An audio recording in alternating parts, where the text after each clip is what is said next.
Narito tayo sa second to the last nitong pinag-aaralan natin, knowing God the Father and the Son. 25 Wednesdays natin pinag-aaralan to. No, 25 Wednesdays, ilang buwan yun? Divide sa 4 yung 25. Oh, dalawa lang? Ha? 6 months, ano? Imagine, mga kapatid. Kalahating taon natin pinag-aralan yung knowing God the Father and the Son. Kung di ako nagkakamali, siguro mga, I don't know, kung pang-8 ko na yatang itinuro to, pang-5 or what. No? Kasi hindi naman nakakasawang pag-aralan. So last time pinag-aralan natin yung second coming, di ba? Una, yung bilang recap, pinag-aralan natin yung patungkol sa rapture. Di ba, rapture na according sa Bible, sa huling panahon magkakaroon ng pagdagit o yung rapture. Na kung saan yung mga anak ng Diyos ay dadagitin, biglang mawawala sa isang kisap mata. Maniniwala tayo doon kasi maraming mga sinabi sa Biblia about it. Thessalonians, sa Peter, maging ang Lord, sinabi niya, yung rapture, yun daw yung sasalubungin tayo ng Lord sa alapaap. Siya mismo ang sasalubong. Tapos ang mauuna raw sa rapture na bubuhayin magmuli, i-resurrect yung mga nangamatay na. Yung mga nangamatay. Sila muna, tapos susunod yung mga buhay pa by that time. So sabihin, kung by that time, panahon ng rapture, tayo ikinuha ni Lord, natutulog na tayo, sleeping sa piling natin ng ating Lord, mauna tayo kung kasama tayo by that time. Pero kung hindi naman, kung buhay pa tayo sa panahon ng rapture, mauna silang mga nangamatay na, tapos tayong mga nabubuhay pa. At according sa pinag-aralan natin, glorified body na ang bawat isa sa atin. So hindi na question kung kinain ka ng pating or nasunog ka or what. Hindi na kasi pinag-uusapan yung physical na katawan Basta't merong babangon mula sa hukay kung saan man tayo napunta, at glorified body tayo. No, kung kasama tayo, kung tayo ay mga nangamatay na by that time. At yun nga, hindi angels, hindi si Gabriel, hindi si Michael ang inatasan ng Lord para sumundo sa atin, mag-welcome sa atin, kundi ang Lord mismo. Personal niya tayong i-welcome. At nasa likod nga raw niya yung laksa-laksang mga anghel sa langit. Tapos nun, sinimulan natin pag-aaral bago ito, yung second coming. Naniniwala tayo na, yung kasing rapture, hindi pa second coming yun. Rapture pa lang yun. Susunod pa lamang yung second coming. Pag sinabing second coming, yun na yung mismong pagtapak ng paa ng Panginoon sa Mount of Olives. Mabibiyak kasi yun magkakaroon ng malakas na lindol, mabibiyak at magkakaroon nga ng Battle of Armageddon.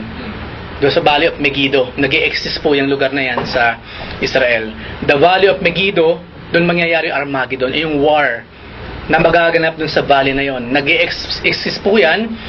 Sa Old Testament, maraming warfare talagang nangyari sa Megiddo. Maraming warfare nangyari sa Megiddo. Anyway, diretso na natin ito pag-aralan natin.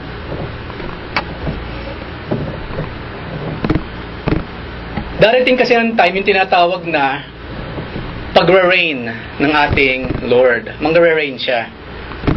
At merong 3 office na hawakan ng Lord. Yung nga pala, biglang karagdagan, marami kasing nalilito kasi nga bababa yung New Jerusalem, di ba? And there will be new heaven and new earth. Malinaw na yung new heaven saka new earth doon, yung heaven, hindi syempre yun yung heaven na kinalalagyan ng Diyos. Kasi hindi mo nagagawing new yung heaven na kinalalagyan ng Diyos kasi hindi naman kinakailangan maging new. Kasi perfect yun eternally. So yung heaven na pinag-uusapan, yung heaven na kinalalagyan ng physical universe. Yun ang magiging new. New heaven, physical universe, and new earth, yung mismong lupang tinatapakan natin.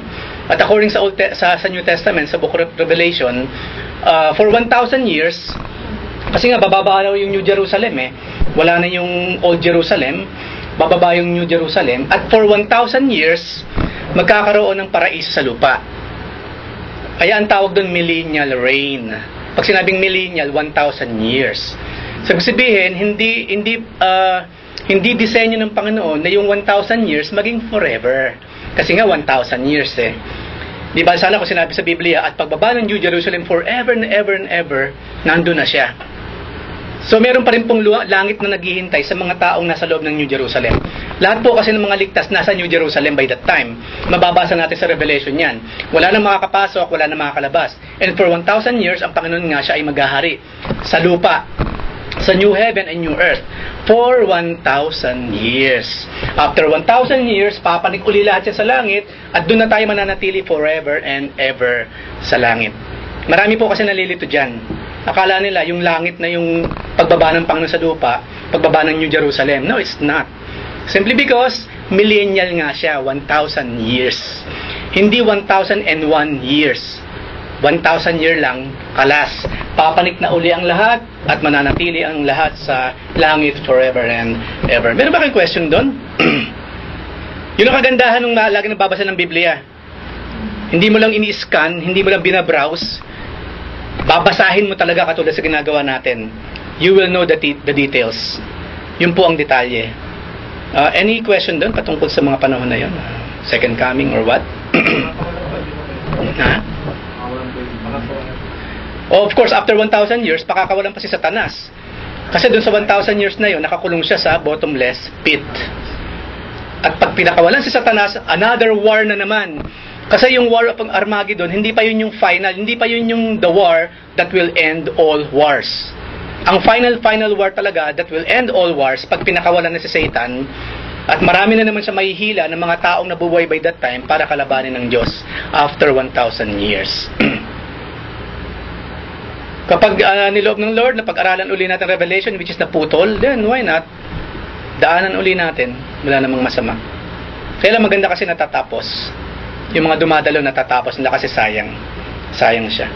Katulad nitong pinag-aaralan natin, knowing God the Father and the Son, mapalad kayo kung mula sa simula hanggang sa matapos, nasimulan ninyo ito kasi, hindi lang basta knowledge, meron kayong wisdom.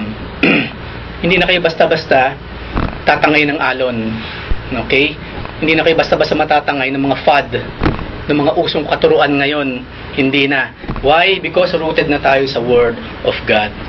Pag-usapan natin ngayon yung Christ's threefold office sa huling panahon. Mukhang mali ulit pinaglagyan. Ayan, tama na. Ako ba yung pumindot, ikaw? So, ako na. So, ano yung Christ's threefold office? Ang threefold office ni Jesus Christ, according sa Bible, siya ay prophet, priest, and king. Lahat ng yan ay sinakop, nasasakupan ng ating Lord. Kaya nga Jesus Christ, sabi nga, He is all in all. Wala na tayong hahanapin pa sa iba. Kasi lahat ng yan nasasakupan ng ating Panginoon. Merong ang kanta, di ba, You're my all in all. Kumbaga, wala ka nang, siya na yon. Di ba, merong kasabihan, no man is an island. Wala namang taong lalaking nasa kanya na lahat eh. Kung tao pinag-usapan natin, yes. Pero si Jesus Christ, hindi lamang basta God, kundi even when He was in the flesh, talagang nasa kanya lahat. Wala na tayong hahanapin pa. So yan po yung pag-uusapan natin. Para maintindihan natin yung tatlong office na ginampanan ng ating Panginoon. In the Old Testament, there were 3 consecrated offices which were anointed by God. Merong prophet, merong priest, merong king. Dapat yung tatlong yan nag-e-exist sa kingdom. Nung panahon ni David, ganyan eh. Di ba si David ang kauna-unang hari na Israel? Which is appointed ng ating Panginoon, hindi si Saul. Sino yung prophet ng panahon ni David? Si Samuel saka si Nathan. Kasi si Nathan yung nag-rebuke sa kanya eh. Kala mo makalusot ka sa katampalasanan mo. Alam ng Lord. Kasi nililihim ni David yung kanyang pakikiapit kay Bathsheba, di ba? Pero through Nathan, na-rebuke siya. At of course, si Samuel. Si Samuel kasi at the same time, lumalabas na siya na yung pinakahuling judge. The last of the judges. At the same time, prophet ng ating Lord. Napakamakulay po ng buhay ng mga judges nung araw. Hindi lamang yun, siyempre, kung merong prophet, merong priest, merong sama na nangangalaga sa templo. And of course, the king. Ano ba ang ministry ng isang prophet? Like there. Para na sa ganon, hindi tayo basta-basta nag-aangkin ng title. Alam mo, Kuya Dennis, I am a prophet of God. Marami kasing nagke-claim na sila propeta nowadays.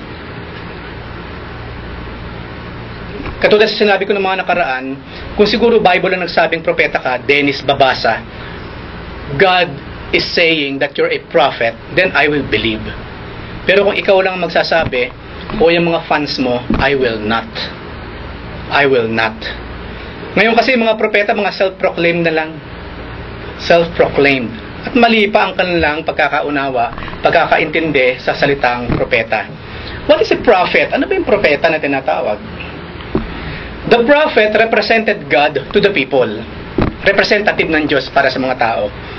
He was divinely anointed and commissioned to receive messages directly from God and proclaim them to the people. Ang ibig sabihin po ng propeta, hindi po siya yung tipong manghuhula na out of the blue, pag pumikit siya, nalalaman niya ang future, nakikita niya ang future. Ang prophet po, spokesperson lang ng Diyos. Tagasabi, tagapagpasabi, yun po ang propeta. Walang sasabihin ng propetang nagmula sa sarili niya. Laging binubulong ng Diyos, i-relay niya naman sa mga tao. Yun po yung prophet. Ngayon kasi pag sinabing prophet, I had a vision last night. No? Habang kumakain ako, yung pagkakakorte nung talong sa sinigang, nakita ko yung future. No? To be honest with you, pakinggan niyo yung kwento ng mga nagde-declare, mga self-proclaimed prophets, hindi niyo may iwasang tumawa. Kung kayo po well-versed sa Biblia. Kasi po out of this world, and of course out of context, and out of the Bible. Yun po yung tinatawag na extra-biblical na mga belief, extra-biblical na mga practices. Yun lamang po ang ibig sabihin ng prophet. No? Itinalaga ng Diyos, ikaw, kunyari si Nathan by that time, magwawalis lang sa labas. Nathan, I declare you to be my prophet or my spokesperson to my people. That is a prophet. Wala nang iba pa. Wala nang iba pa. Is there anything na gusto niyo idagdag sa prophet? Baka meron kayo ibang idea. Mas marami po yan kasi sinusupport pa nila ng videos eh. Alin yun? Nagsusupport pa sila ng video sa mga... Opo, may video pa ha. May mga parang sena na kaya parang madali sila makaano ng mga tao. Kunyari, Lumindol, di ba? Marami namatay. Naalala ko, sinabi yan ni prophet ni Prophet Islao, no? Many years ago, na isang araw talaga lilindol sa Pilipinas, maraming mamamatay. Propeta nga siya. Yun ay mga napaka-vague na mga claims. Tapos biglang siya ngayon naging propeta na. Samantala napaka-vague naman ang mga sinasabi. Samantalang ang mga tunay na propeta sa Biblia, sinasabi, may malinaw na sign kung nangyayari na o mangyayari na yung dapat na mangyari. Ngayon kasi hindi naman Hindi lang yun, ang dami ngayon nagsasabing propeta o kinikilala ng maraming Kristiyano bilang propeta, ang daming sinasabi, hindi naman nagkakatotoo. That's funny, pero what's more funny, after ng mga pangyayaring iyon, ng maraming beses, marami pa rin naniniwala. Kaya sinabi ng Panginoon, di ba, yung mga blind followers, they are following blind leaders. So pare-pareho silang mahuhulog sa hukay. Yun ang marami ngayon. Ilang beses nang pumalpak sa pagpaprophesy, pinaniniwalaan pa rin. Samantalang sinabi sa Biblia, di ba? Kapag merong nagsasabing siya'y propeta, tapos yung sinabi niya hindi nangyari, that person is fake. Huwag kayong makinig sa kanya. Yung mga sinasabi niya, ganang kanya lang yun, hindi nang galing mismo sa Diyos. Pero ang dami ngayon, to be honest with you, hindi na ako magne-name names kasi alam ko marami masasaktan. Pero ang tanong ko, bakit hindi nyo nakikita? Parang wala lang nangyari. Ba't parang wala lang nangyari? Wala yatang sumasaway. Yun ang nakakalungkot. Kasi nga, pinag-uusapan namin kanina, fanaticism. Kapag fans ka ni Vilma Santos o fans ka ni Nora Honor, kahit may mali nang ginagawa sa buhay, nagpapapalit-palit ng asawa, okay lang, di ba? Hindi mo nakikita yon. Ganun ang fanatics. Kahit mali na yung ginagawa ng ina-idolize or what, wala lang. Wala lang. Sa Christianity, hindi ubra yung ganun. Look at David. Look at David. Wala siyang fanatics. Ang Diyos lang ang mayroong tagasunod. Si Nathan, maging si Samuel, hindi kay David ang kanilang loyalty sa Diyos. Kaya kapag nagkakamali si David, lagot siya sa mga propeta ng Panginoon kahit hari pa siya. Hopefully nowadays mangyari din yung ganun. Dapat may sumasaway. Hindi lamang yung mga lay members ang sinasaway, maging yung mga pastor, mga evangelists, maging sino man siya, dapat nakakaranas ng pagsaway kung kinakailangan sawayin. Kapag nawala ang pananaway, error will abound. Dadami yung mga bagay na hindi tama. May ginagawa na kayo, meron na kayong pinaniniwalaang hindi naman pala biblical, and yet you're doing it. Diba? You're doing it. Hindi lamang yon. Kung yan ang prophet, ano naman yung priest o yung sa Tagalog po, hindi pare. Yung pare kasi father yun eh. No? Ang priest po sa Biblia, sacerdote ang Tagalog. Or Spanish yata yun or what. Sacerdote. The priest represented the people naman before God. No? The other way around. Kanina, prophet represented God to the people. Ang priest naman represented the people before God. He was divinely anointed and commissioned to make sacrifices for the people and intercede for them before God. Ang galing, ano? Ang galing. Ang prophet, spokesperson ng Diyos. Ang priest, siya naman ang spokesperson ng mga tao, ng people, for the Lord. Hindi pwedeng mawala yon. No, hindi pwedeng mawala yon. Kung makikita ninyo nung araw, kailangan mo ng prophet. Lord, kaya nga hindi ba, after ng Malakay, 400 to almost 500 silent years, nanahimik ang Diyos, nawalan ng mga prophets, wala ng propetang lumabas after Malakay. Kaya takot na takot ang mga Israelita. To be honest, kapag nanahimik ang Diyos, matakot ka na. Kasi hindi dapat nananahimik ang Diyos. Sa atin, sa buhay natin, kung napansin natin, parang nananahimik yata ang Diyos sa buhay ko, matakot ka, kapatid. No? Puro kalokohan yung pinagagawa ko, parang okay lang, walang nangyayari. Beware. Mas delikado po yun. Di ba merong picture, advertisement yata yun, dagat, deep blue sea, merong fin ng shark na nakalabas. Nakakatakot ba yun? Makakatakot yun, di ba? Yung next picture naman, the same deep blue sea, nawala na yung fin. Ano mas nakakatakot? Siyempre, yung wala na yung fin, nasa ilalim na yon, hindi mo na alam kung nasan siya. At least kapag nakalabas yung fin, nasusundan mo pa kung nasan eh. Eh kung nawala ngayon, lumubog. Ganon din ang Word of God. Matakot tayo kung parang ang Diyos yata na nahimik bigla sa buhay natin. Mas nakakatakot po yun. Mas maganda na yung ang Diyos nangangalampag. Kaysa parang out of the blue, biglang nawala ang lahat. No? Di ba parang sa sa labas, kunyari sa bundok or what, di ba maingay yung mga kuliglig? Siyempre, sanay ka na, maingay yung kuliglig. Eh, biglang tumahimik. Napapansin nyo ba yung biglang... Ano yung sabihin nung kapag nanahimik ang mga kuliglig? Dumadami yung butike, di ba? Yung mga predator. Kinain na sila. See? Ganun din po. Pag nanahimik ang Diyos, matakot na tayo mga kapatid. So, dapat may prophet at dapat may priest. Merong someone naman. Nung araw, dapat meron yung dalawang yan. And of course, ano naman yung king? Ano yung papel ng king? Para hindi tayo masyadong mapahaba. The king was God's representative to rule over the people for God. Yung ruling naman, yung paghahari, yung pangunguna sa king naman, for God. He was divinely anointed and commissioned to rule over the people righteously, fairly, and justice. So yung king naman, ang representative ng Lord, to show His kingship. So kailangan yung tatlong pwesto na yan. Prophet, priest, at king. Kaya kung magbabasa kayo ng Old Testament, naghahanap sila eh. Pag may namatay na prophet, naghahanap sila. Hindi kasi pwedeng walang prophet eh. Ganun din naman sa priest, hindi pwedeng mawala ng priest. Paano na ang pag-aalay? Paano na yung mga kasalanan natin? Hindi pwede. And of course, hindi pwedeng walang king. What will happen to the kingdom kung walang king? Right? Sa secular world na nga lang, walang presidente. Halimbawa, di ba, sumakay sa aeroplano yung presidente, yung vice president, buong cabinet, lahat, biglang bumagsak. Ano mayayari sa bansa natin? Natira lang yung mga boy scout, di ba, yung mga natira. Hindi ba nagkakagulo kapag biglang namatay yung presidente, biglang nawala ang vice president, nagkakagulo eh. Kasi nga yung rule, chaos ang mangyayari, ganun din naman sa king. Sa classroom, nawala yung teacher. Ayan. Oo nga.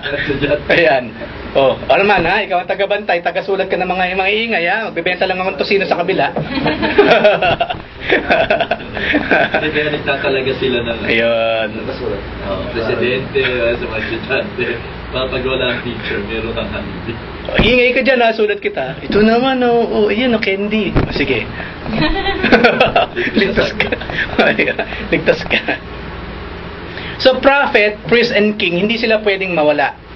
Sa ekonomiya, hindi ekonomiya, sa kingdom ng ating Lord. Especially sa Old Testament, sa mga Israelites. At, kung bakit po natin pinag-usapan yan, the Lord Jesus Christ fulfills all of these offices. He is the prophet. He is the priest. He is the king. Sa New Testament, mga kapatid, kung tutuusin, bukod kay Jesus Christ, ang last of the great prophets, si John the Baptist. Di ba ang Lord mismo nagsabi, look at John the Baptist. Wala naman siyang klase ng pagpapakita ng kapangyarihan katulad kay Elijah, di ba? Hindi naman siya nakapagpaulan Hindi naman siya nakapagpatigil ng ulan. Hindi naman siya katulad na Elisha na nakakabuhay ng patay. Nung minsang patay na si Elisha, merong inilibing na patay na tao na dikit sa buto ni Elisha na buhay. Hindi naman ganoon si John the Baptist. Pero ano sinabi ng Panginoon? Yet, he is the greatest among all prophets. Because anong ginawa ni John the Baptist? Inihanda niya yung daraanan ng ating Panginoon. Look at that. No? Gusto mong maging greatest, let's say, sa isang simbahan, ihanda mo ang dadaraanan ng Panginoon. Ganun, hindi mo kinakailangan maging super miracle worker. No? Hindi mo kinakailangan maging super napakatalino nito. Kabisado yung ano. Hindi. Ihanda mo yung daraanan ng Panginoon each and every time may gawain. No? Ano sinabi ng Panginoon? Servant leadership nga, di ba? You want to be a leader? Serve first. Yung kasi ang number one, siyempre bukod sa Kristiyano na, totoong Kristiyano, siyempre, yung pagiging servant. Servant leadership. At yung po ginampanan lahat ng ating Panginoon. Siya mismo. Kasi ano sinabi sa John chapter 1? In the beginning was the Word. And the Word was with God, and the Word was God. Tapos yung mismong salita ng Diyos, nagkatawang tao in the person of Jesus Christ. Hindi pa naging enough sila Moses, sila Abraham, yung mga propeta ng araw. They're not enough para maipakilala ng Diyos yung sarili niya through these people. Ang ginawa ng Panginoon, ako mismo ang magpapakilala ng sarili ko. In the person of the Lord Jesus Christ. Kaya nga po mababasa natin sa aklat ng Colossians, di ba? Na kay Jesus Christ yung kabuuan ng Godhead. No? Nasa kanya yung kabuuan ng Godhead in a bodily form. Because Jesus Christ is God in the flesh. Walang pwedeng magpakilala sa Diyos in a very, very 100% way kundi Diyos mismo. And that is in the person of the Lord Jesus Christ. Kaya yung pinakatumpak na pagkakakilala sa Diyos, narinig po ng tao yan through the mouth of our Lord Jesus Christ. Mas naipakilala niya ng 100% ang Diyos nang siya mismong Diyos ay nagkatawang tao. Priest ba kanyo? Priest? And of course, sino pa ba naman na mag-aalay? Di ba kaulang sa aklat ng Hebrews, di ba tinapos ni Jesus Christ sa pamagitan ng kanyang pagkamatay sa krus? Yung pag-aalay ginawa niya once and for all. Yung mga priests kasi lagi-lagi meron. Katulad sa mga ginagawa ng mga Muslim, di ba tuwing Hajj, nag-o-over sila ng dugo ng hayop, yearly basis. Sa Book of Hebrew, sa Christianity, sa tunay na religion or belief, tapos na lahat yun, tinapos na Jesus Christ. Because He is the priest forever. Wala nang ibang priest, great priest, kundi ang ating Lord. Even si Melchizedek kasi, sabi nga, in the order of Melchizedek, di ba? Si Melchizedek daw kasi, according sa Book of Hebrews, hindi mo alam, napaka-obscure ng kanyang pagkatao. Na para bang wala siyang simula, wala rin siyang naging wakas si Melchizedek. But of course, we know that the Lord Jesus Christ is more than that. Because He is God in the flesh. And of course, being King, we know that Jesus Christ is the King of Kings and the Lord of Lords. At nakita natin yan sa kanyang triumphal entry, saan? Sa Jerusalem. Hosanna to the highest. Hosanna to the Son of David. Pag sinabing Son of David kasi, yun yung coming King. No, yun yung coming King, and that is the Lord Jesus Christ. So in a nutshell, yan yung hindi natin matatapos lahat yan, pero kahit pa paano binigyan ko kayo ng overview nung mas detalyadong gagawin natin pag-aaral dyan sa tatlong aspeto na yan. But before that, meron kayong gusto itanong or idagdag?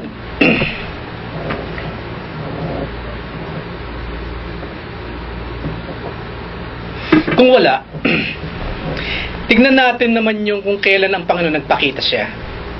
Kasi alam naman natin, di ba, ang Lord, meron siyang tinatawag na pre-incarnate state. Pag sinabing pre-incarnate, bago pa siya nagkatawang tao, nag-e-exist na siya, no, in many ways. Hindi lamang sa 400 silent years, kundi maging sa whole Old Testament itself. Nag-e-exist na po ang ating Panginoon by that time. Yun nga lang, hindi pa siya tinatawag na Yeshua.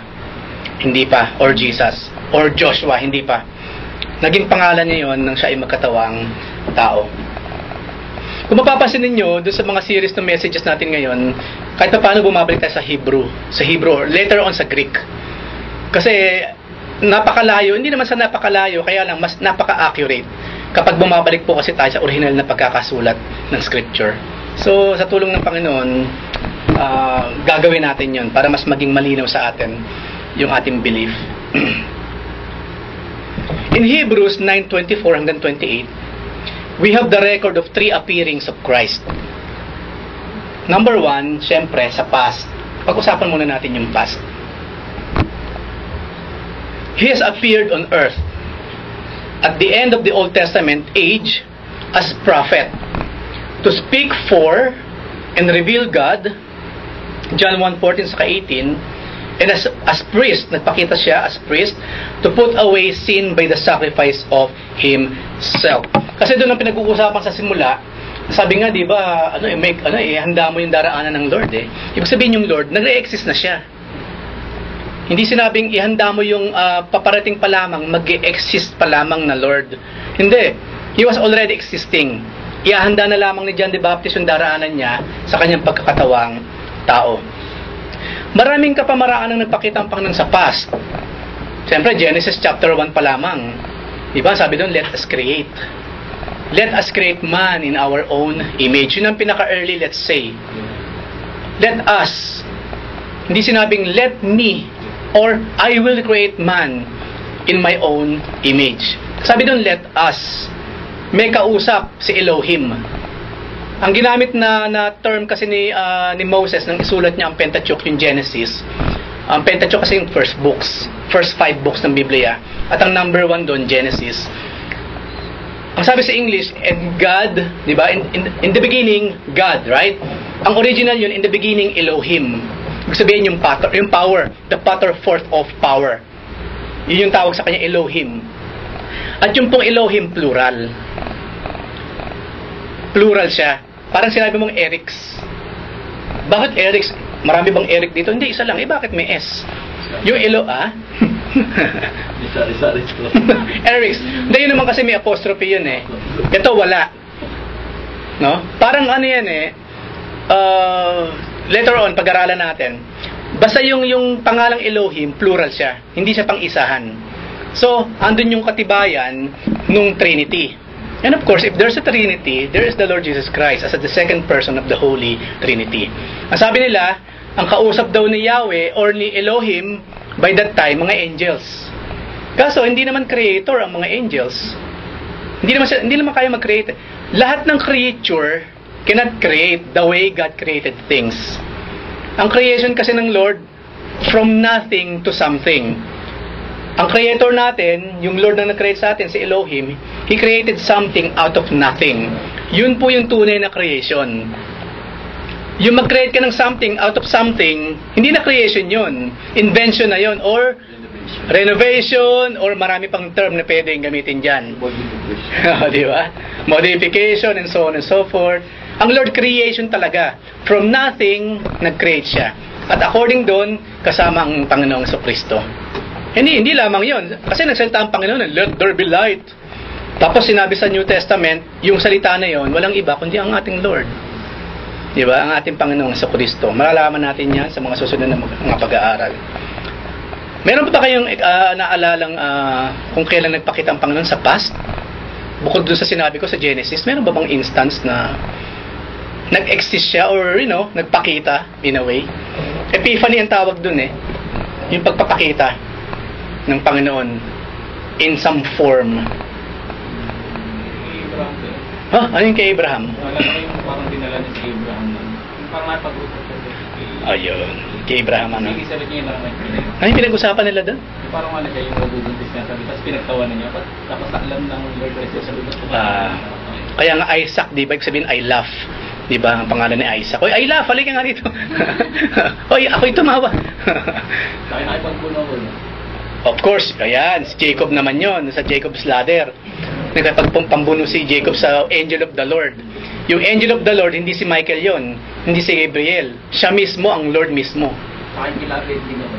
Oo, paano naman kay Abednego? Yung Angel of the Lord. Kasi parang third kasi din sabi, may mga kasing version na pagsilip ni Nebuchadnezzar. Yun na lang sabi. Ano yung nakita doon? Son of Man. Ayan. Kumusta na kayo dyan? Mainit ba? Ano yung nakikita ko dyan? Yung pang-apat. Kasi 3 lang yung tinapon, tapos 4 na nakikita niya. It looks like the Son of God or the Son of Man. Kasi korting tao rin. Those are the Lord Jesus Christ. Paano yan? Yung so yung may hawak ng tabak. Ayan, yung kay Joshua. Ayan.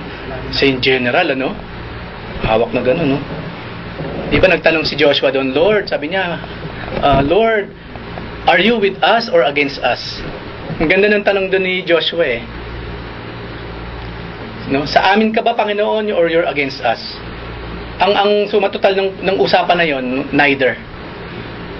Ang sagot ng angel of the Lord doon, hindi niyo ako kakampi, hindi niyo rin ako kaaway. Hindi rin nila ako kakampi, hindi rin nila ako kaaway. Ang gusto lang palabasin ng Panginoon doon, kung ano gusto ko mangyari, yun ang mangyayari. Kasi hindi ba kadalasan sa prayer natin ganun, Lord, ano ba tawag dito? Alam ko po, kakampi kita, Panginoon. Di ba? Kakampi tayo ng Panginoon. Pero hindi kaya mas magandang pakinggan yung Lord, kakampi mo kami. Kasi kadalasan pakabig tayo eh. Kakampi kita, Panginoon. Ang tanong, kakampi ka ba ng Diyos? Dapat kakampi tayo ng Diyos. That is more accurate. Pero wala rin naman problema kung gusto mong gamitin yung term na yon. Pero kung gusto mo ng more accurate na term, kakampi ako ng Panginoon. Sabihin, siya yung kinakampihan, hindi ako. Pag sinabi ko kasing kakampi ako ng Diyos, ha? Baka gitna lang tayo. Gitna lang. Nag-ala Joshua. Diba? Pero anyway, sinabi naman sa Biblia, if God is with us, who can be against us? Pero then again, dapat tayo ang kakampi ng Diyos. Yung gusto niya dapat ang mangyari, hindi yung sa atin. I know, maraming hindi nakakaintindi doon, pero yun yung sinabi sa Biblia. Job din, yun through ano lang. Ipo-ipo ba yun? Hindi. Kay Job? Yung ipo-ipo naman yan. Kaso yung kasi kausap yun, God talaga eh. God, si Yahweh yun eh. Wala ba yung malinaw na kung sino man dun sa 3 persons of the Holy Trinity ang actively kausap? Kay Abraham kasi talagang 3 eh. No? Panghuli, kung paano nagpakita ang Panginoon nga sa Old Testament, hindi ba yung rock? According kay Paul, na yung batong susunod-sunod sa mga Israelita sa ilang na nagbibigay ng tubig para hindi sila nauuhaw. That is the Lord Jesus Christ. Look at that. Pag sinabi kasing angel of the Lord, di ba ang gandang lalaki ng angel? Matangkad, ang kinis ng kutis, na may pakpak, ang cute-cute. Tapos bato, no? Bato. That is the Lord Jesus Christ. Alam mo, yun ang isa sa problema sa ating mga tao, lahat tayo. Nakikita lamang kasi natin yung mga bagay sang-ayon sa ating standard. Minsan nga, tama ang Panginoon sa Book of Hebrews, na paminsan-minsan, yung mga strangers, wag niyong inaapi. Malay niyo naman mga angels yan, na nag-anyong stranger or pulube, at tinetesting kayo, kung kayo nagiging matulungin. Kasi hindi ba, nabubulagan tayo ng sarili natin standard eh. Minsan hindi mo alam, angel na pala yung nakasalubong mo. No? Hindi lamang 'yon, ang feeling mo kasi pag sinabing angel nga ang kinis eh, malakantila ang malalabanos or what. Kaso nga hindi, minsan bato siya eh. Hindi lamang 'yon, yung burning bush. That is the angel of the Lord, yung burning bush na hindi nako-consume ng fire. Look at that, different way. Hindi mo alam ang Panginoon na pala nakikita natin, we don't know. Because what? Nabubulagan kasi tayo ng ating flesh. Pero nandyan lang siya around, nandyan lang siya. Merong kwento nun, nung unang panahon,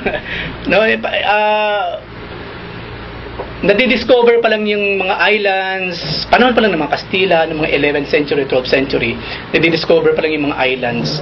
Merong kwento na basa ko rin sa Daily Bread. Merong galleon, let's say Spanish or Western galleon or malaking barko nila by that time, galleon ang tawag. Dumaong sila sa isang island. Nandun lang sila sa island, tinitingnan nila yung mga primitives. Ngayon yung mga primitives ngayon, nandun lang, hindi natatakot.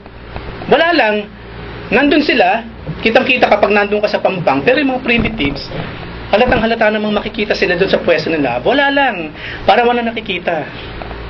No? Kasi totally hindi nag-e-exist sa isip ng mga primitives yung ganung klase ng mga bagay. Kaya kapag tinignan nila, lumalampas yung paningin nila. Hindi nila nakikilala. Parang wala. Pero yet, nandun lang sila. Kaya nagtataka sila eh. Nagtataka yung mga explorer. How come hindi kayo natatakot? How come hindi strange sa inyo yung itsura ng aming galleon, ng aming sasakyan? No? Ang sagot ng chieftain, kasi we cannot see. No, hindi namin nakikita kasi hindi nag-exist even in our imagination. Kayo at yung mga ganyang klase ng mga sasakyan ninyo, lumalampas lang ang tingin. Lumalampas. Ang Panginoon ganun din kasi we need the spiritual eyes para makita siya. Pero God is here. Nandyan lang siya around. No, nandyan lang siya around. Ang pino-point out ko dito, yung mga ginagawa natin pag-aaral, na sa ganun maging sensitive tayo sa presence ng Lord, maging receptive yung isip natin sa kanyang mga sinasabi, sa kanyang mga salita. Because definitely, each and every second of our lives, nandyan ang Lord, present siya. Present siya. Hindi lang natin nakikita, hindi natin nararamdaman, hindi natin naririnig because of our personal na kahinaan. Maring yung sinful nature, at the same time, yung standard natin, hindi pa talaga nakarating sa standard ng ating Lord. So, number 2. That is past.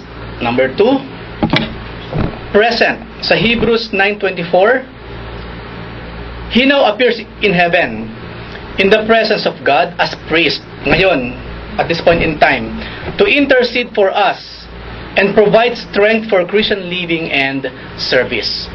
Di ba nasa Hebrews din yon? Kasi yung mga taong priest na mamatay, sabi na nga natin kanina, kapag namatay yung priest, nagkakagulo sila. Paano na to? Wala na tayong representative before God. We will die. Ikaw na lang, Roxanne, ikaw. Hindi po pwede yung ganun, turo-turuan na lang. Hindi, Kuya Ariel, ikaw dali. Ikaw pumunta sa templo, makipag-usap ka sa Lord in behalf of us. Hindi pwede yung ganun. Ang priest must be someone na Diyos mismo ang nag-anoint. A prophet must be someone na Diyos mismo ang nag-anoint. A king is someone na Diyos mismo ang nag-anoint. Hindi pwedeng self-proclaimed. Mga kapatid, sa Biblia po, walang self-proclaimed. Kung meron mang self-proclaimed, si Saul yun. Yung mga palpak. Yung hindi naman talaga sa Diyos. Na at the end of the day, lumalabas yung tunay na kulay. Yun ang problema sa mga self-proclaimed. Lalabas at lalabas ang katotohanan. Hindi nila maitatago yan forever. Sa mga nagsasabing propeta ngayon, simple lang naman bantayan mo lahat ng pinaprophesy nila and see kung nagkakatotoo ba o hindi. Ganun naman kadali, madaling malaman. At ibubuking ng Lord yung mga yan. So ngayon po, ano ginagawa ng Lord? Naglalaro siya sa ulap, nakikipaghabulan siya kila Michael sa kay Gabriel kasi tapos na, it is finished yung aking mission sa earth. Hindi. Ano ginagawa raw ng Lord? Nasa tabi siya, nasa kanang kamay siya ng Ama, interceding, nagpe-pray siya. Nag-i-intercede for us. Jesus Christ is eternally praying for us. Kaya nga sabi natin, hindi ka man nagpe-pray sa sarili mo, hindi ka pa rin masisiro. Because there is someone in heaven praying for us. And that is the Lord Jesus Christ. Napansin ba ninyo, bakit kaya hindi naman ako nagpe-pray, pero napagpapala pa rin ako? Magpasalamat ka kay Jesus Christ. Kasi siya yun, because of Him. He's praying for us sa welfare natin.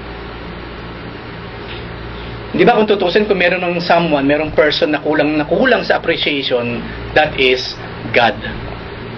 And to be specific, that is the Father, kulang sa appreciation, the Son, the Lord Jesus Christ, kulang sa appreciation, the Holy Spirit, kulang sa appreciation. At this point in time, let's talk about Jesus Christ, interceding for us forever.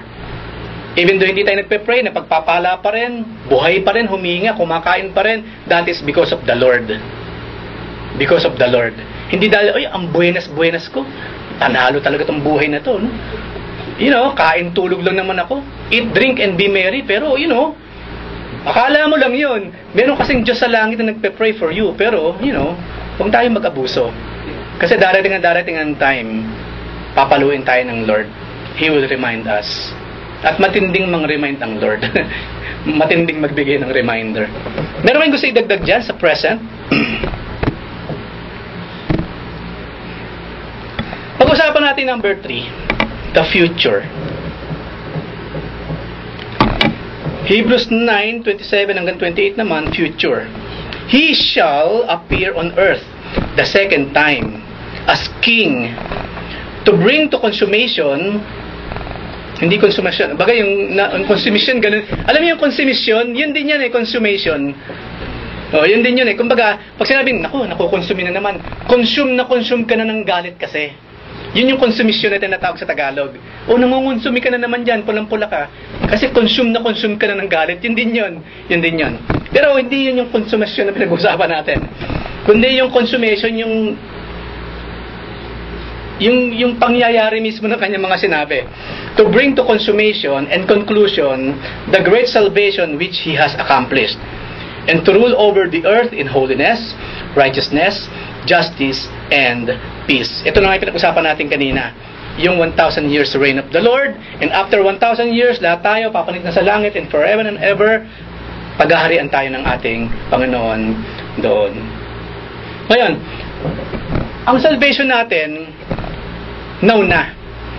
Nang tumanggap tayo sa Panginoon, nang tanggapin tayo ng Lord, at in return, tinanggap natin siya, we're saved. That's it. No? Tapos na ang usapan, yung, let's say, gamitin ko yung term na kontrata, even though, for me, napakababa kasing term nun No? Covenant, mas maganda. No? Yung covenant kasi nandun na siya. Nang tanggapin tayo ng Lord, nang tanggapin natin siya, in return, yung covenant, tapos na yon, you're saved no matter what. Pero pinag-uusapan po dito kumbaga consummation ng salvation kasi nasa earth pa tayo yung fullness ba, fully we're saved.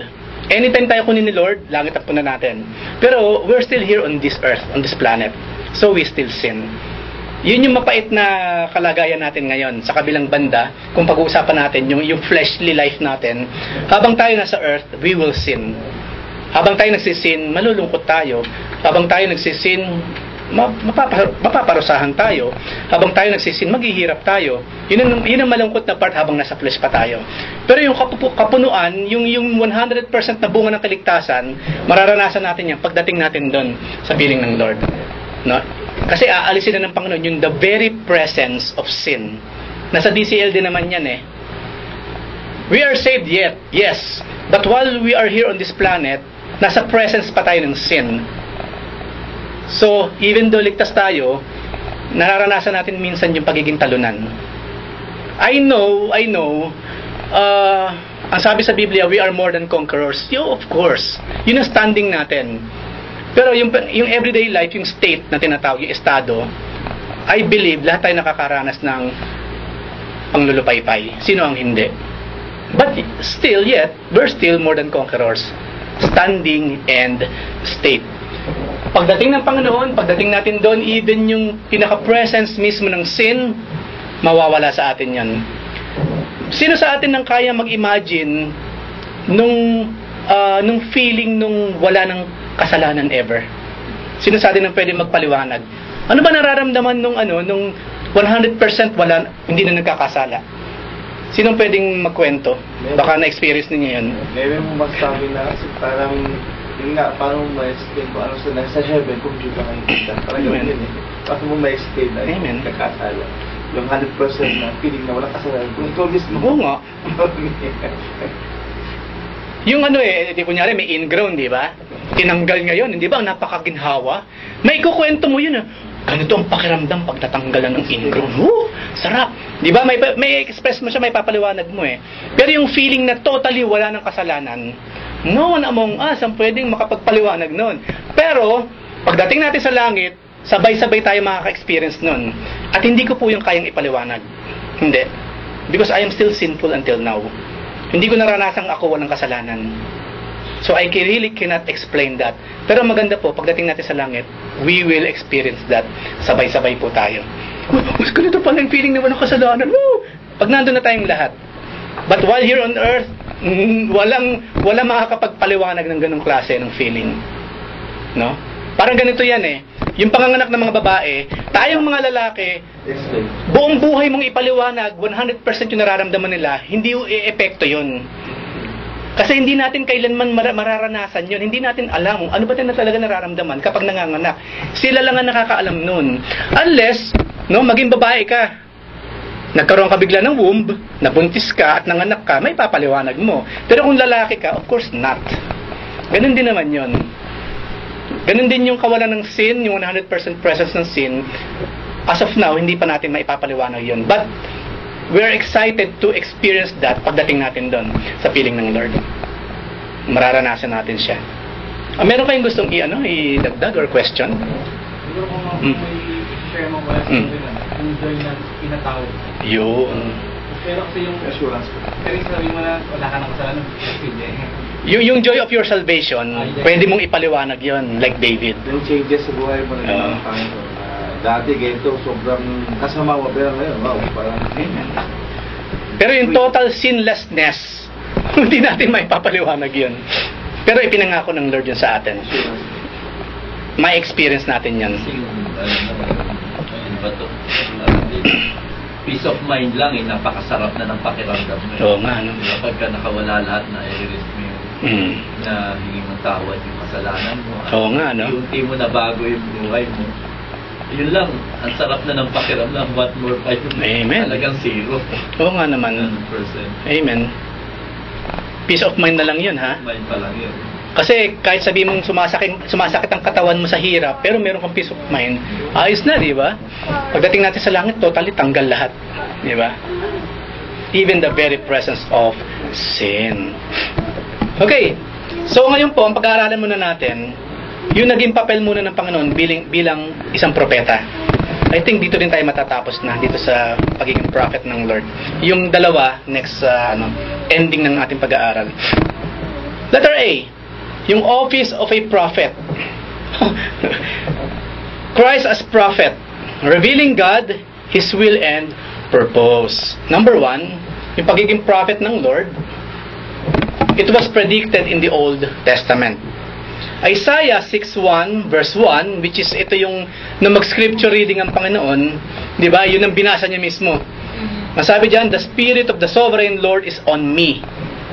Because the Lord, big Lord, Yahweh, because the Lord, or Adonai, has anointed me to proclaim good news to the poor. He has sent me to bind up the brokenhearted, to proclaim freedom from the captives and release from darkness for the prisoners. Isa sa paborito kong eksena sa naging buhay ni Jesus Christ, yung pagbabasa niya ng scripture. Kaya mula noon, nung mabasa ko yun, kasi meron kasing scripture reading talaga sa mga synagogues, sa mga Hudyo. Hindi pwedeng mawala ang scripture reading. Nagbabasa talaga sila. Pero katulad natin pag nag-gather, 'di ba, may scripture reading. Sinunod lang naman natin sila eh. Sa mga synagogues nung araw sa mga Hudyo, meron ganun din. Tapos pag-uusapan nila yon, no? Pag-uusapan nila through the Spirit of the Lord, ano pa yung gustong sabihin ng Panginoon doon sa mga verses na yon. Tapos pinag-uusapan din nila kung nangyari na siya or hindi pa. Kasi yung scripture kasi at the same time prophecy siya eh. Hindi lang naman puro commandments yan eh, puro commands, do's and don'ts. May mga kasi prophecies. Kaya pag binasa nila yan sa synagogue nung araw, pinag-uusapan nila. Kaya nga hindi ba ang Lord nung basahin niya ito, tapos talagang malinaw na malinaw sinabi ng Lord, nangyari yung scripture na yun sa kanya, siya yung kaganapan. Di ba, sila eh. Nagmurmur sila eh.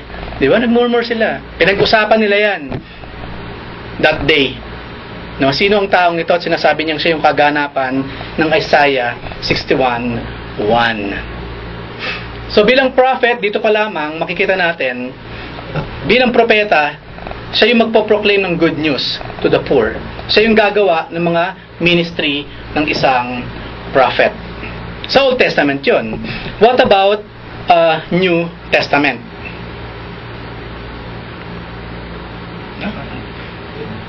Ayan. Number 2, taught in the New Testament. Letter A, Jesus was conscious of His prophetic calling. Luke 13:33. Nevertheless, I must journey on today, and tomorrow, and the next day. For it cannot be that a prophet would perish outside of Jerusalem. Sino ba naman yung prophet na pinatutungkulan niya, kundi siya? Hindi lamang yon, di ba siya rin ang nagsabi, walang propetang tinatanggap sa sariling bayan. He's talking about himself. So he is the prophet. Hindi lamang yun, nung panahon ng Old Testament, hindi ba through Moses yata yun, na nalimutan ko na lamang, pinraphesy ng isang prophet na merong someone pa, great prophet na lalabas. Like Moses. Pero itong prophet na ito, napaka-peaceful niya, napaka-meek, na hindi man lang siya makakabali ng mga tangkay ng mga tuyong damo or what. And that is the Lord Jesus Christ, may natutungkulan doon. No? The Lord Jesus Christ. So, even Jesus himself, alam niya yung kanyang pagiging prophet. Okay? Kasi merong kasulatan, hindi lamang yun mismo ang reason kung bakit siya nagkatawang tao. Isa yon sa reason. Not only that, letter B, Jesus stated that his teachings came from God. Kasi ganun ang prophet, di ba? Dapat spokesperson lang siya. Wala siyang sasabihin hindi pinapasabi nung nagsugo sa kanya, and that is the Father. John 14:24, anyone who does not love me will not obey my teaching. These words you hear are not my own. They belong to the Father who sent me. Ngayon, ito na naman ang challenge sa mga nagsasabing salay propeta nowadays. Patunayan mo sa akin na yung sinasabi mo ngayon bilang prophet, ang Diyos mismo nagpapasabi niyan. Patunayan mo. Ang Lord kasi may mga patunay siya eh. May mga backing siya ng scripture itself. Hindi lamang yun. Nung siya'y nagpabaptize, bumuka ang langit, merong nagsalita, bumaba ang Holy Spirit as a dove para merong visual representation.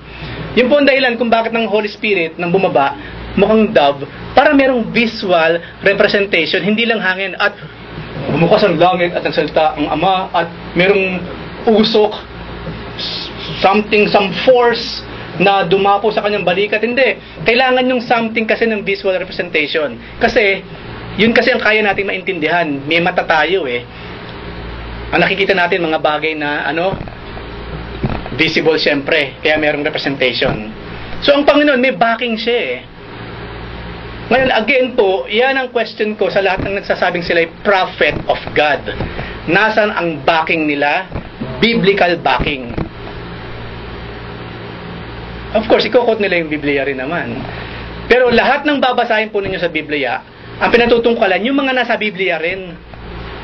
Yung mga nasa Biblia rin. Pag-usapan natin sa mga susunod na panahon niyan. Kasi ang dami-dami kasi ngayon. Anyway, yun naman sinabi ng Lord, diba? Nasa huling panahon, maraming lalabas na raw? False prophets. False Christs. False Holy Spirit. False Trinity. Hindi lamang false teeth ang dumadami. Lahat ng mga yun, mas marami pa. False Christian. False Christian. So, naman? Di ba? False salvation. Ang dami niyan. Ang dami. Letter C. The scriptures declares that He, Jesus Christ, revealed God. John 1:18. No one has ever seen God. The only God who is at the Father's side, He has made Him known. Okay, malalim siya. Of course, pinatutungkulan dyan ng ating Lord. Letter D. Jesus made many predictive prophecies. Ilan lamang to, hindi na natin nilahat. Matthew 26:34. Truly I tell you, Jesus answered, this very night, si Peter ang kausap niya, before the rooster crows, you will disown me 3 times. Napaka-specific, Hindi vague. Hindi vague. Yan ang tunay na propeta. Pag may sinabi, detailed talaga. Detailed. At sinasabi niya kung kailan, this very night. Hindi yun, mga kapatid. Kinausap pa ng Panginoon habang nagsisipilyo ako kanina. Lilindol sa Pilipinas, marami mamamatay. Amen, amen. Tuntua na ng mga kapatiran. 20 years later, ayan nga, nagkalindol, maraming namatay. O diba, totoo nga si pastor? Totoo. Propeta nga ang pastor natin. Look at that. Look at that. Indiano pa ilatag. Diba? Look at that. Ito ang tunay na propeta. Truly I tell you, this very night, before the rooster, mayroon pang hayop pa. May hayop pa talagang may papel. You will disown me 3 times at may bilang pa. Merong oras, Merong animal, merong tao si Peter, merong numero. Specific lahat ang tunay na propeta ng Diyos. Specified. Ngayon, kung fake si Jesus Christ, hindi naman rooster yung kaninang sumigaw. Baboy eh. Baboy. Kapag hindi rooster, nangyari lahat, eksakto, pero hindi rooster, baboy, fake siya. Fake. Kung nangyari man lahat, rooster man yan, pero one time lang siyang dinisown, wala yung dalawa, fake. Fake. Pero eksakto, di ba? Eksakto, walang labis, walang kulang. Yan po ang tunay na propeta. Yan po ang tunay na propeta. Again po, magbantay kayo. Kung until now, fanatics kayo ng mga so-called prophets nowadays, I am challenging you. I am challenging you. Bantayan po ninyo. Kasi hindi kayo magbabantay. Ako magbabantay. Ako magbabantay. At i-expose natin yung mga yan. Letter E. His life and actions reflect the spirit of a prophet. John 17:6. I have manifested your name to the people whom you gave me out of the world. Yours they were, and you gave them to me, and they kept your word. Diba, ang amang kausap niya, napaka-sweet niya in chapter 17 ng John. One of my favorite chapter sa book of John. At yun nga, intercession, itong topic dito, ang pinagpe-pray ng Panginoon, tayo. Covered na tayo ng chapter 17 ng John, mga kapatid. We are covered. Letter F, matatapos na po tayo. Common people recognize him as a prophet. John 4:19. The woman said to him, Sir, I perceive that you are a prophet. Sino yung nagsabi nun? Sa well, Samaritan. Ayun, Samaritan woman, yung nag-iigib ng tubig. Ayun. Kasi alam na alam ng Lord eh. Yan ang talagang propeta, alam. Alam, no? Kaya sabi ng babae, I perceive that you are a prophet. Hindi lamang yan, marami pong mga verses to, inisa-isa ko lang, pero maraming verses na nagpapatunay na yes, Jesus Christ is a prophet. At number 3, panghuli, it is evident from Christ's entire earthly ministry that He fulfilled the office of prophet. He represented God to the people. He came from God, received His message directly from God, and delivered it faithfully and fearlessly to the people. Ang propeta po kasi ng Diyos, fearless. Tingnan niyo yan sa Old Testament. Look at Isaiah. Alam niyo ba kung paano namatay si Isaiah? Binalot siya yung kahoy sa labas ng puno. Tinalupan yung puno, tapos yung damit ng puno, let's say, ibinalot kay Isaiah sa kanilagari. Nilagari. Mga kapatid, fearless. Ang tunay pong propeta ng Diyos, fearless. Ngayon po, makakakita kayo, makakarinig kayo ng mga nagsasabing propeta ng Diyos, takot! Takot pag-usapan ng Catholic Church, takot pag-usapan ng Iglesia ni Cristo, takot pag-usapan ng ibang relihiyon, takot pag-usapan yung mga issues na mas mahalaga nowadays. Why? Mahirap na eh, baka, Marami ngayon, pakinggan niyo yung mga messages. Maraming iniiwasang issue na mas pinakamahalaga. Kung ano may pinakamahalaga, yun ang iniiwasan. And of course, we are not judging them. Pero yung salita nila mismo nagpapatunay kung hanggang saan sila naroon sa harapan ng ating Panginoon. So, panghuli, meron po ba kayong gusto itanong or idagdag sa ating pinag-aralan? Meron po ba dito hindi naniniwalang prophet si Jesus Christ? Prophet na talaga. Oo nga, no? Yung nga lang. Oo nga naman. Buti sila naniniwalang si Jesus Christ as a prophet. Yung nga lang, prophet lang. Yung mga iglesia ni Cristo, diba, tao lang talaga. No? Mas mababa pa kaysa sa mga Muslim. Siya'y tao lang. Ano pa po? Any wild questions? Kahit hindi sang-ayon sa pinag-usapan natin? Even the Of course. Diba?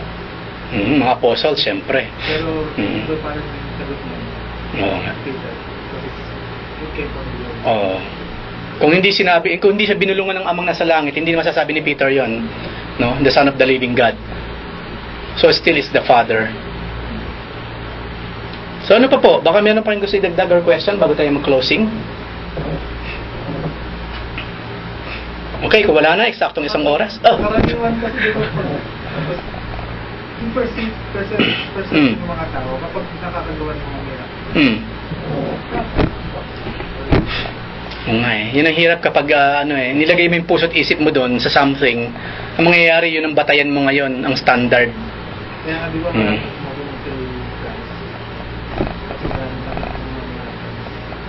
because of the miracles, because of the food, because of the blessings na ibinibigay ni Jesus, kaya sila sumusunod ka pa sa Panginoon.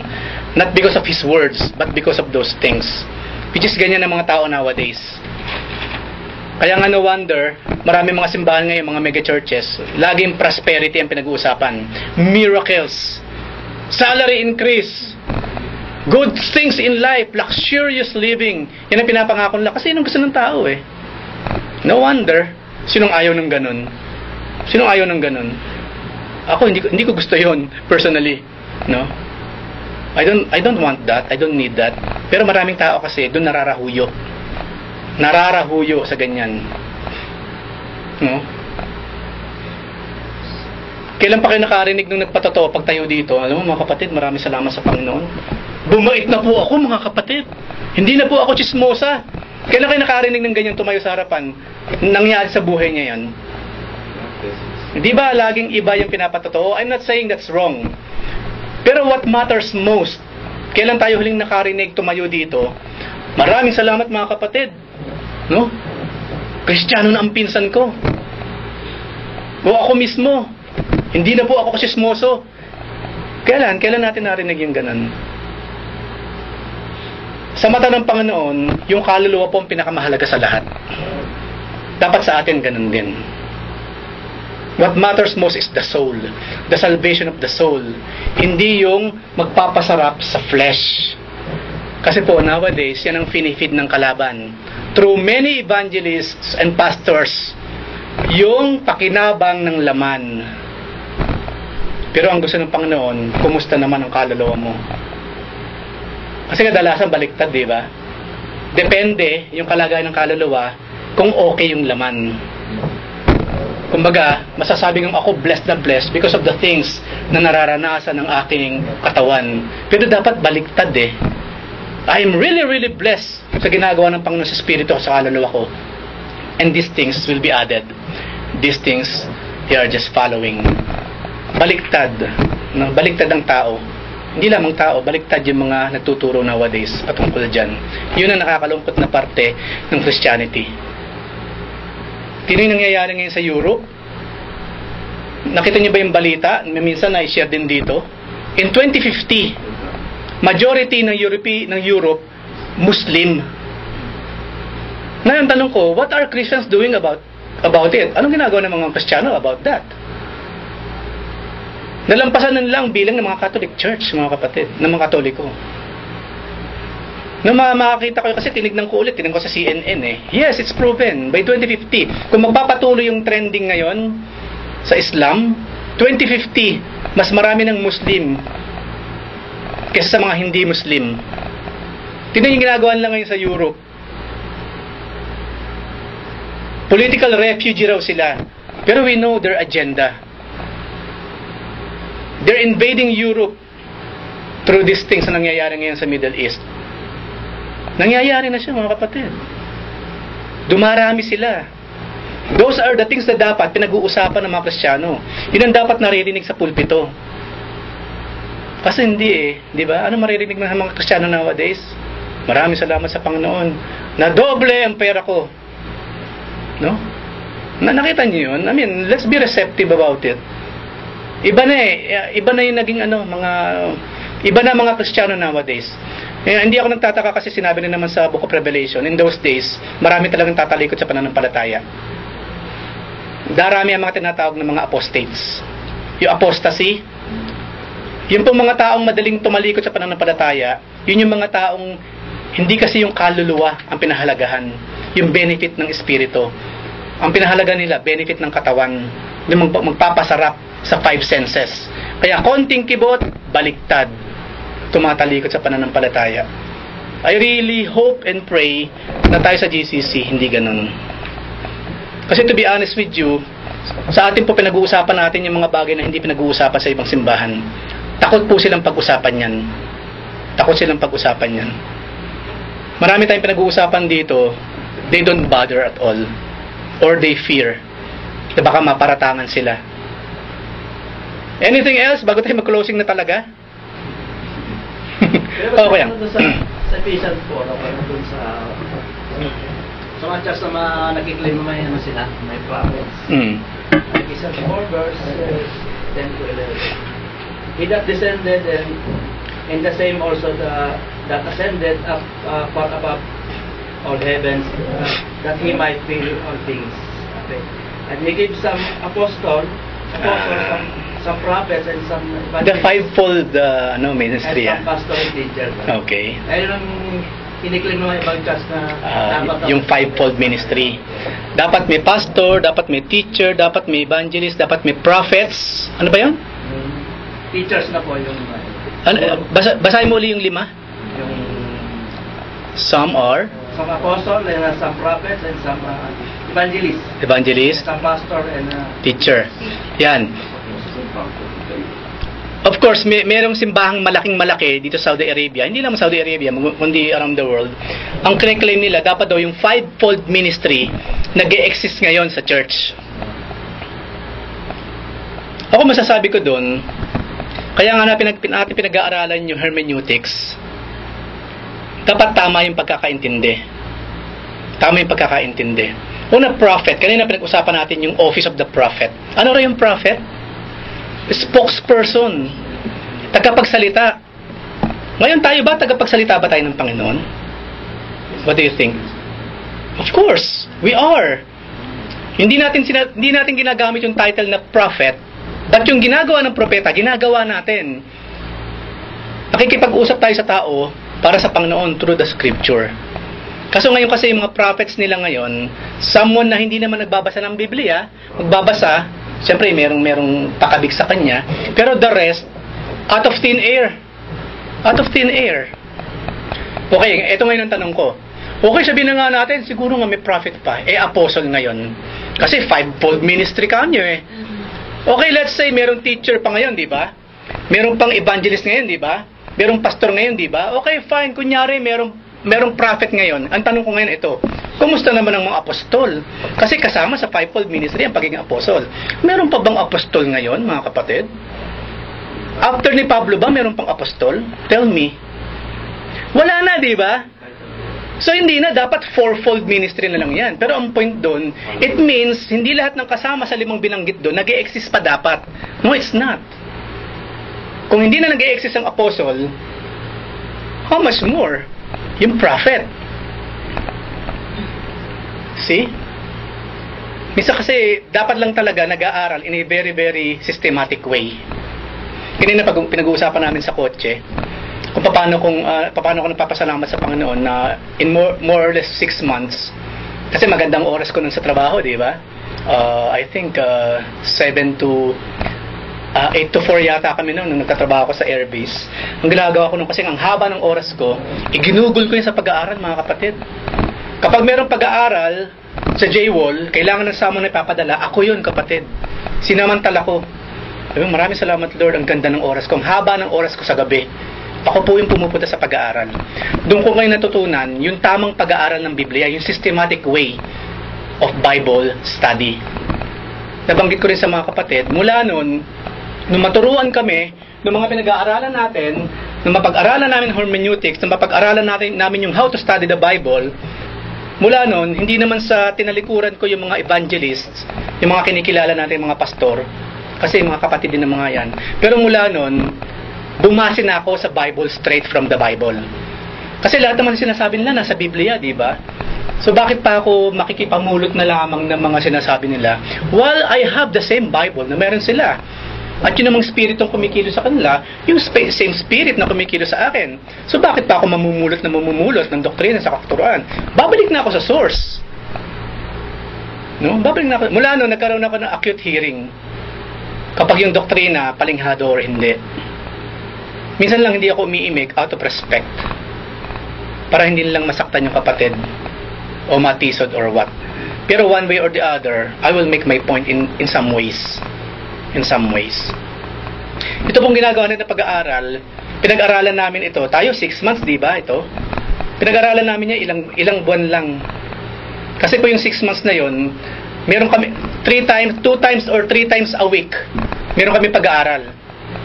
At doon sa isang araw na yon, sa 3 times a week, 3 subject ang pinag-aaralan namin, 3.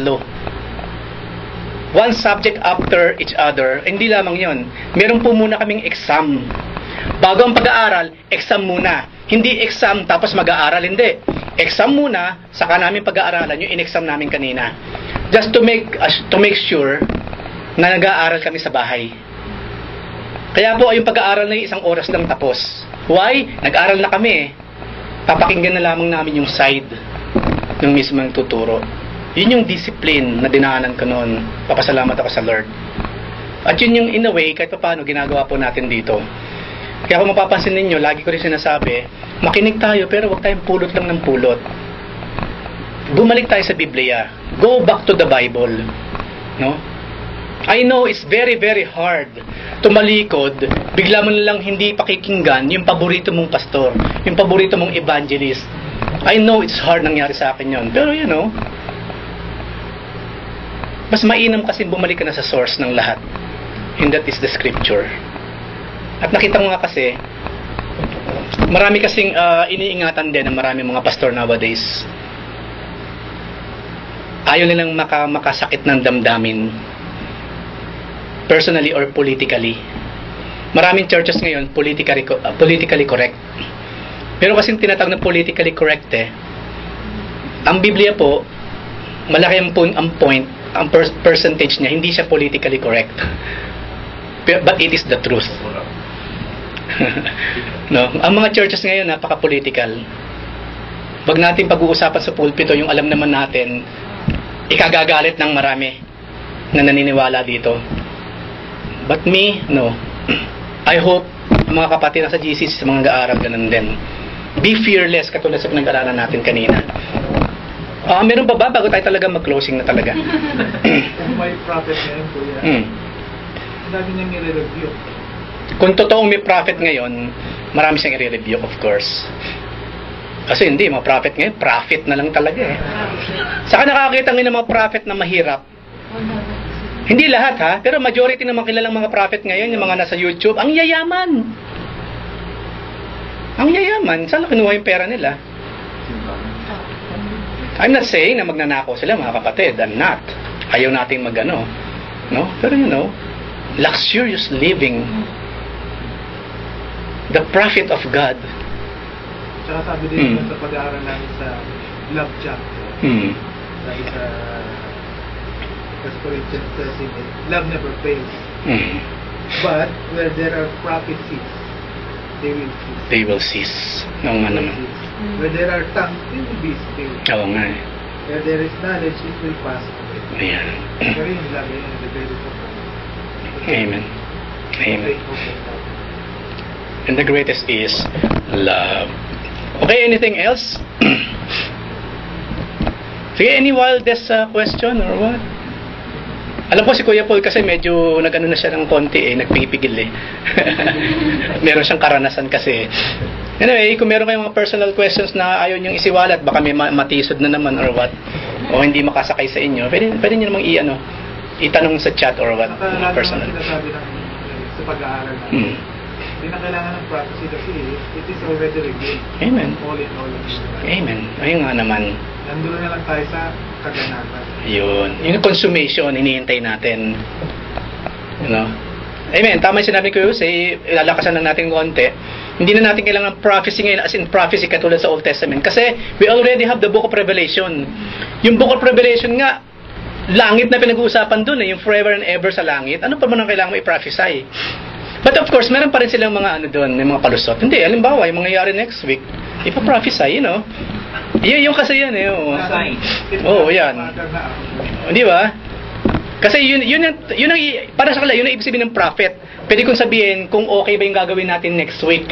Yun ang pagiging prophet nila. Pero ang biblical prophet may kinalaman sa kingdom of God as a whole.